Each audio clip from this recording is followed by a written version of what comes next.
Are you addicted? Stop it.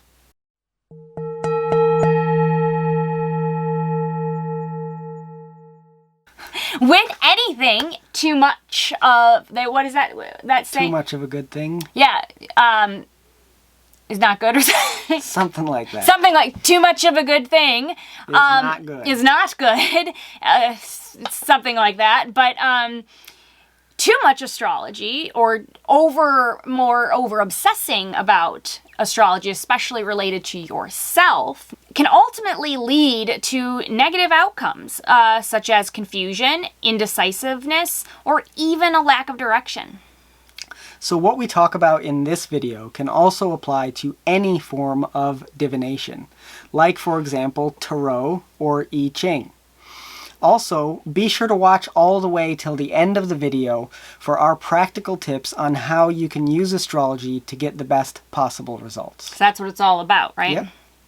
So in ancient Vedic texts on astrology, such as Brihat-Parashara Shastra, the emphasis is on using astrology for cultivating self-awareness and spiritual growth, mitigating negative outcomes, and amplifying positive outcomes. So overuse or obsession with one's own birth chart is cautioned against for the following reasons.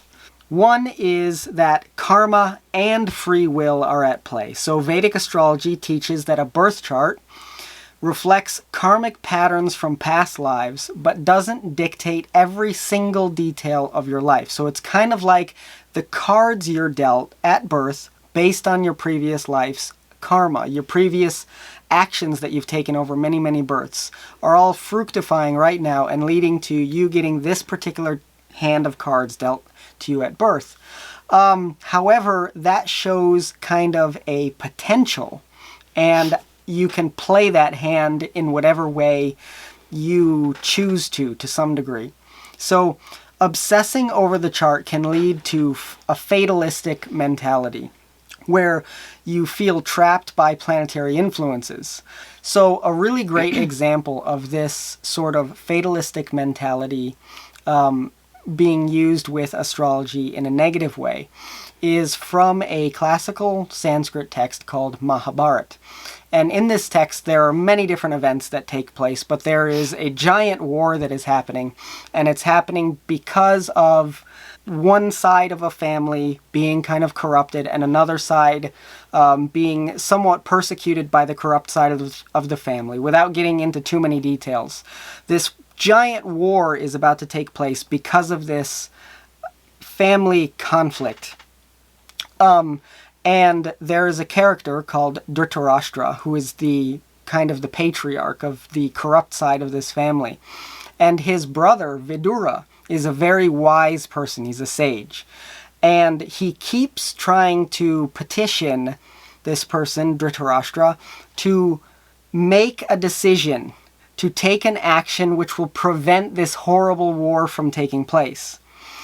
But Dhritarashtra keeps going back to this idea that all of these negative things that are happening because they're predestined by fate. And because they're predestined by fate, he can't control it, and this is agonizing him and all these things. And Vidura, his brother, keeps trying to snap him back to reality by saying, no, you can make the choice. Even though these negative things may be influenced by your past karma, which is showing through astrology, it's not completely predestined. You can make a choice to try to overcome this.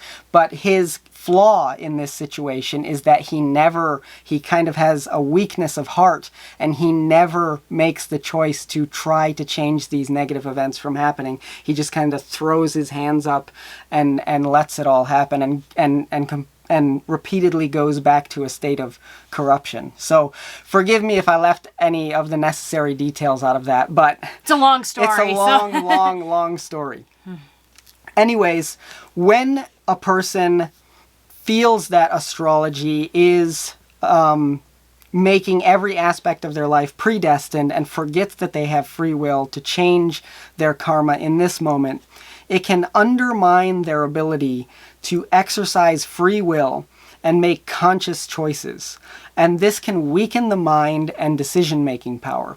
Ancient sages emphasize that astrology is a science to be used as a guide, but not a dogma to be followed blindly. So you're supposed to take astrological information and experiment with it in your own life to figure out how you can see those things working. And then make adjustments. Yeah. It's extremely complex with many, many layers. So if you're trying to understand your own birth chart especially, or you're trying to understand dashas or make predictions, there's always a layer that you could be missing. Yeah. So sometimes, especially with negative things that you might see in your own birth chart, you want to definitely try to confirm those with another astrologer or even another friend that's interested in astrology who knows something about it, because the fact that it's your own birth chart can kind of cloud your own mind and ability to be objective. And depending on your personality, you could see something potentially negative, but you might be missing one of those layers that says that, oh, actually this isn't something you really need to worry about that much. But then you just wasted a ton of time making yourself worry that something bad is going to happen that might not actually happen. One of those layers that sometimes people might not be aware of is there's a technique that's mentioned, and I'm just mentioning this to further emphasize this point, but there's a technique that's mentioned in a classical astrological text called Prashna Marga, which is a lot about prashna, asking questions and looking at the chart for that moment to get answers to the question. There's a very simple technique that's recommended that the astrologer look at the person's main birth chart from their birth, and then at the same time they look at the chart of the moment when this person is coming to ask them a question. And when they look at those two charts next to each other, it's stated that the chart from the moment of their birth shows what the hand of cards was being dealt to them when they were born from their previous life's karma. And the chart of that particular moment is showing, are their efforts, are their karmic actions that they're taking in this moment, in this life, or over the course of this lifetime, are they improving the karma that they came into this life with at birth, or are they decreasing the quality of that and making bad karma? So that's just a really clear a really clear piece of information that shows that every single moment that you're alive, you're doing something, or you have the opportunity to do something that's actually changing your birth chart all the time.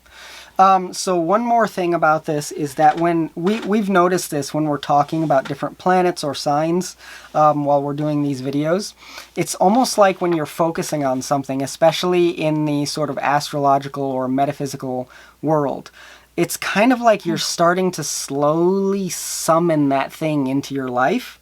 And so if you're focusing really hardcore on negative stuff in your own birth chart, like for example, really overanalyzing the positions of Rahu or Saturn, those planets represent things that are kind of negative.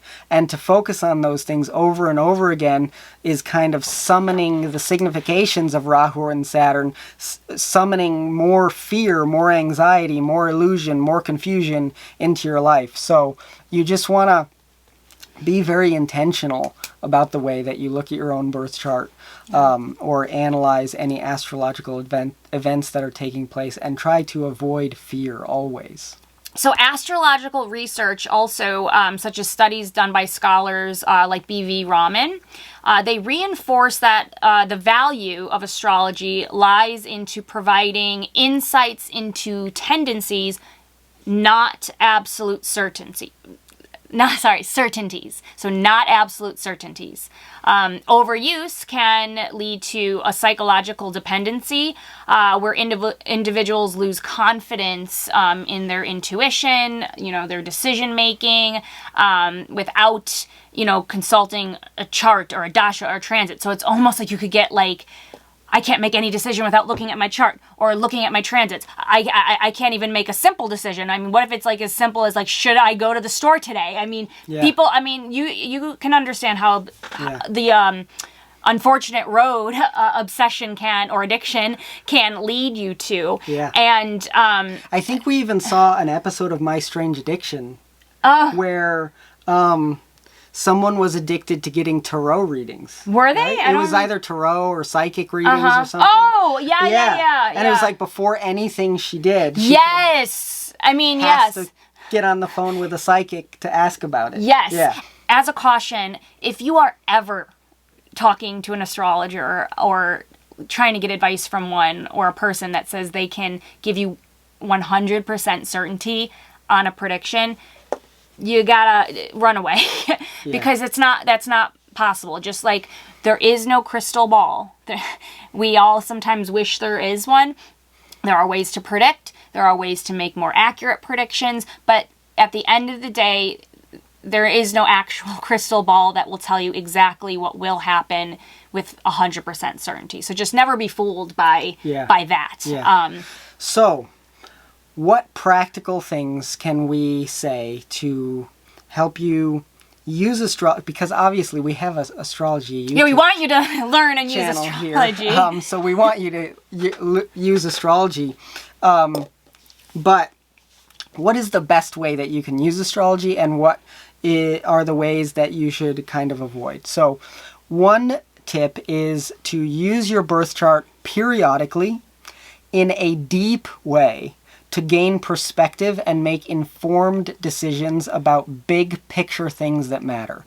So that means, every once in a while, you want to take out your chart, whether you've gotten readings from people or whether you're just self-studying. You want to take out your chart every once in a while and try to do kind of like a deep dive on it, and try to get an understanding of what your placements are or whatever you're curious about in the moment for your chart. Try to maybe interpret the effects of an upcoming major dasha period or antardasha period. And the what's important about this is that after you're done with this, and there are a couple more things we're going to state about this course of action, but after you're done doing this deep dive, you're not going to do it again for a while. Because if you're always taking out your own birth chart over and over and over again, it's like every single time that you look at it, you could then decide something different about it. And it's just going to lead to so much confusion and so much anxiety. And also, it's not the best way to learn astrology either. It will kind of confuse you if you're trying to learn astrology in general, too. So... Yeah. And another thing... that we would recommend, I think, using astrology, and you'll see, we'll post videos about this. If there's a major celestial event that is going to affect the world, and then it will affect you individually as well, sometimes you'll have to know maybe where certain things are transiting in your house, in your birth chart, to see how it will impact you specifically. So, but those are like, again, big picture things. Big picture things. So like, if there's a planet going retrograde, or there's a big solar eclipse, or a big conjunction in a sign, that's the kind of time, okay, well, how generally or big picture will this affect me? Not still obsessing over the little things. Also, if you're getting ready to make a big picture decision in your life, like you're about to get married, or you're about to move to another country, or you're about to start a business, or things like that, that's where it can really be helpful to do a deep dive on your chart and make an educated decision based on that.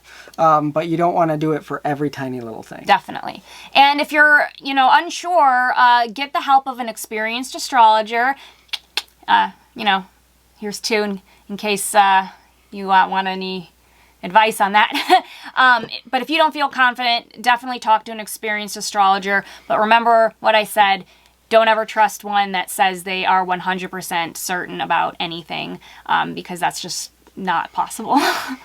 Yeah, so once you've done that deep dive and you come to a place where you make a decision, you want to go forward with that decision and not really look back, because that's the point where now you're making your karma. Now you're doing your course of action, and your vigorousness in relation to that is what's going to really help push it forward. And if there's some little astrological thing that you didn't notice, you might be able to overcome that. Or it might just be something that you weren't supposed to notice or you can't control.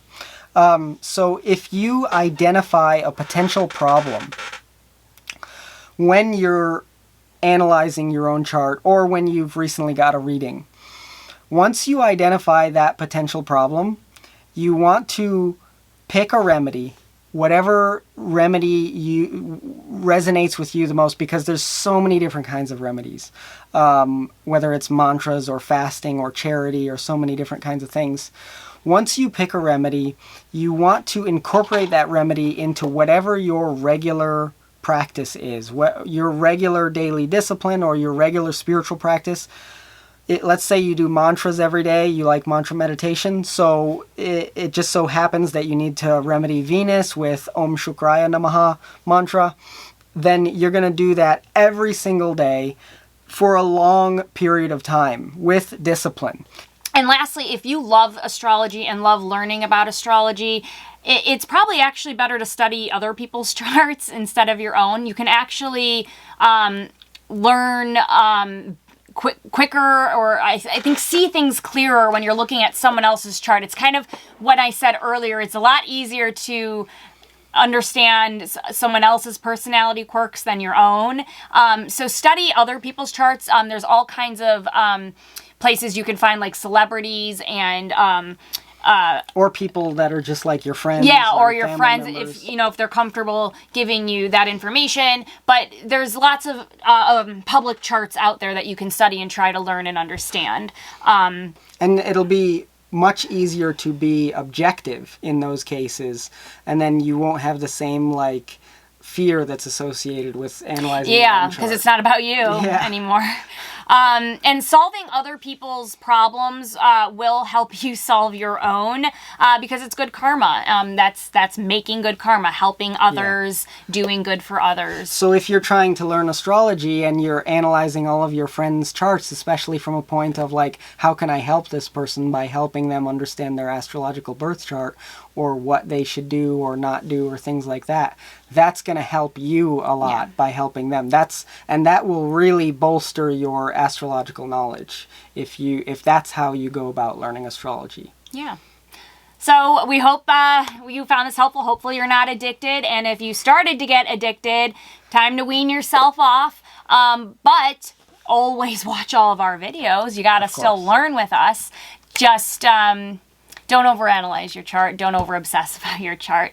Don't forget to subscribe, like our video, and leave us a comment. And visit us at atmaoccult.com, and we'll tell you more about your own individual birth chart.